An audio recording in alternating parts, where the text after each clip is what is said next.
Hello friends, सी programming सीखने की इस सीरीज में आज हम देख रहे हैं मार्क्स के बेस पे ग्रेड कैसे प्रिंट करें। यहाँ पे हमने मार्क्स की काफी सारी रेंज लिखी हुई है और उसके सामने कौन सा ग्रेड मिलता है वो भी हमने लिखा हुआ है। तो आप देख सकते हो कि 85 से 100 के बीच में मार्क्स हो तो डबल ए ग्रेड, 75 टू 84 में ए बी ग्रेड, 65 टू 74 में बीबी ग्रेड, 55 टू 64 में बीसी ग्रेड, 45 टू 54 में सीसी ग्रेड, 40 टू 44 में सीडी ग्रेड, 35 टू 39 में डीडी ग्रेड और 0 टू 34 में एफएफ ग्रेड। अभी ग्रेड को प्रिंट करवाने के लिए हमें मार्क्स की जरूरत है और इसी वजह से मैं यहाँ पे एक इंटीजर वेरिएबल डिक्लेयर करता हूँ मार्क्स नेम का। उसके बाद हम CLR SCR लिख देते हैं ताकि हमें कोई प्रीवियस आउटपुट दिखाई ना दे और लास्ट में हम गेट CS लिख देते हैं। अभी जो हमने डिक्लेयर किया हुआ वेरिएबल है वो हमें यूजर के पास से लेना है और इसी वजह से हम एक printf फंक्शन लिखते हैं। इस printf फंक्शन के अंदर हम लिखते हैं एंटर मार्क्स, उसके बाद scanf फंक्शन लिखते हैं और उस scanf फंक्शन के अंदर हम लिखते हैं %d एड्रेस ऑफ मार्क्स। अभी हमें मार्क्स को चेक करना है और उस मार्क्स को चेक करने के बाद हम डिसाइड करेंगे कि वो कौन सी रेंज में बिलोंग करते हैं और उस रेंज में कौन सा ग्रेड हमें मिलता है। तो उसके लिए हम यहाँ पे इफ एल्स स्टेटमेंट लिखते हैं। सबसे पहली हमारी कंडीशन होगी कि मार्क्स की वैल्यू है वो हमारी 85 से ज्यादा या 85 के बराबर है एंड मार्क्स की वैल्यू हमारी 100 से कम और 100 के बराबर है। यानी कि अगर मार्क्स की वैल्यू 85 से 100 के बीच में है तो हम सिंपली एक मैसेज प्रिंट करवा देंगे कि यू ऑब्टेन ए ग्रेड। अगर हमारी कंडीशन गलत है तो हमें एक और कंडीशन चेक करनी पड़ेगी। अगर हमने जो इंसर्ट किए हुए मार्क्स है वो 85 से 100 की रेंज में नहीं है, लेकिन अगर वो मार्क्स हमारे 75 टू 84 की रेंज में है तो हम यहाँ पे एक मैसेज प्रिंट करवा देंगे कि you obtain a B grade. अगर ये कंडीशन भी गलत है तो हम एक और कंडीशन चेक करेंगे जहां पे हम लिखेंगे कि मार्क्स की वैल्यू 65 से लेके 74 के बीच में है तो हम यहाँ पे मैसेज प्रिंट करवा देंगे कि यू ऑब्टेन बीबी ग्रेड। अगर ये कंडीशन भी हमारी गलत है तो हम एक और कंडीशन चेक करेंगे जिसके अंदर हम लिखेंगे कि मार्क्स की वैल्यू 55 से लेके 64 के बीच में है तो हम चेक करेंगे यू ऑब्टेन BC ग्रेड। अगर ये कंडीशन भी हमारी गलत है तो हम एक और कंडीशन चेक करेंगे जिसके अंदर हम चेक करेंगे कि मार्क्स की वैल्यू 45 से लेके 54 के बीच में है तो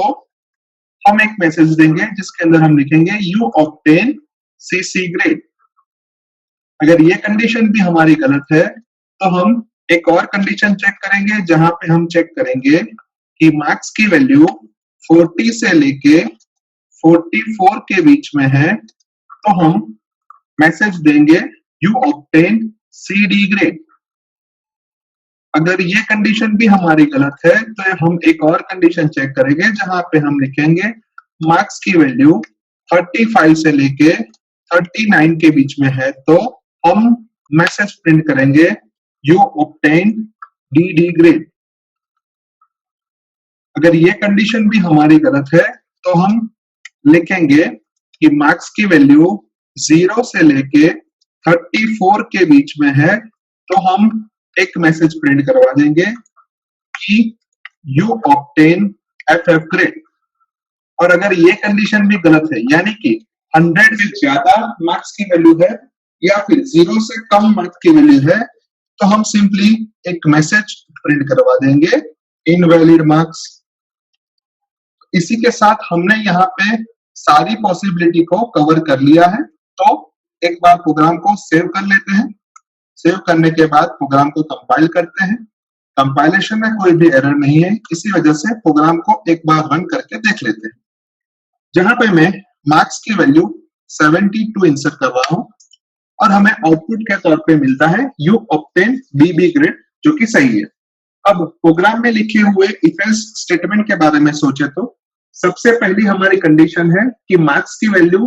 85 से ज्यादा और 100 से कम है, तो हमारे केस में वो 72 है, इसी वजह से हमारी कंडीशन गलत होती है। तो हम एल्स पार्ट में जाएंगे, जहां पे हमने एक और कंडीशन लिखी है कि मार्क्स की वैल्यू 75 से ज्यादा है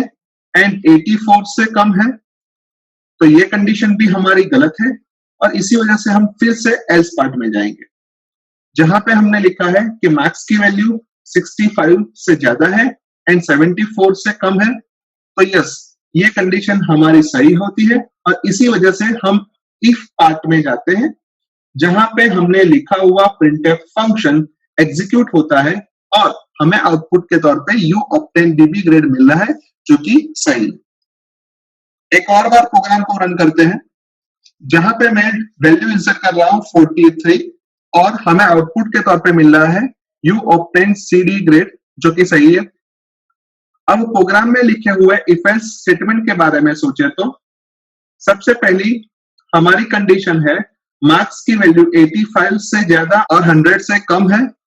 तो ये कंडीशन हमारी गलत है, इसी वजह से हम एल्स पार्ट में जाएंगे। एल्स पार्ट में हमने एक और कंडीशन लिखी है, जहां पे हमने लिखा है कि मार्क्स की वैल्यू 75 से ज्यादा एंड 84 से कम है, तो ये कंडीशन भी हमारी गलत है, इसी वजह से हम एल्स पार्ट में जाएंगे।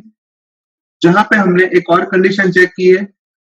और वहां पे हमारी कंडीशन है मार्क्स की वैल्यू 65 से ज्यादा और 74 से कम है, तो हमारी ये कंडीशन भी गलत है और इसी वजह से हम एल्स पार्ट में जाएंगे, जहां पे हमने एक और कंडीशन लिखी है और उस कंडीशन के अंदर हमने लिखा है कि मार्क्स की वैल्यू 55 से ज्यादा और 64 से कम है, तो ये कंडीशन भी हमारी गलत है और इसी वजह से हम एल्स पार्ट में जाएंगे, जहां पे हमने एक और कंडीशन लिखी है और वहां पे हमने चेक किया है कि मार्क्स की वैल्यू 45 से ज्यादा और 54 से कम है, तो वो भी कंडीशन यहाँ पे गलत है। इस वजह से हम एल्स पार्ट में जाएंगे, जहां पे हमने लिखा है कि मार्क्स की वैल्यू 40 से ज्यादा एंड 44 से कम है, तो यस, इस केस में हमारी कंडीशन सही बनती है और इसी वजह से हम यहाँ पे इफ पार्ट में जाएंगे और इफ पार्ट में हमने लिखा हुआ प्रिंटफ फंक्शन एग्जीक्यूट होगा और हमें आउटपुट के तौर पे यू ऑब्टेन सीडी ग्रेड मिलेगा। एक और बार प्रोग्राम को रन करते हैं, जहां पे मैं मार्क्स की वैल्यू 105 इंसर्ट कर रहा हूं और मुझे आउटपुट के तौर पे इनवैलिड मार्क्स मिल रहा है, जो कि सही है।